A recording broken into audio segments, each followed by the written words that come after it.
To prep the sleeve armholes for sewing, place 2 rows of basting stitches of length 5 in between the armhole notches on both sleeves and within the seam allowance. When you get to the second row of basting stitches, increase your tension to a 6 or higher to auto-gather the fabric. Place the sleeve armhole and shirt armhole right sides together, lining up the side seam and shoulder seams. You will need to finesse the gathered fabric to ensure even distribution, then clip in place.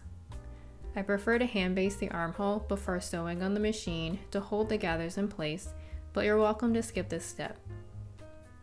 Sew around the circumference of the armhole on both sleeves.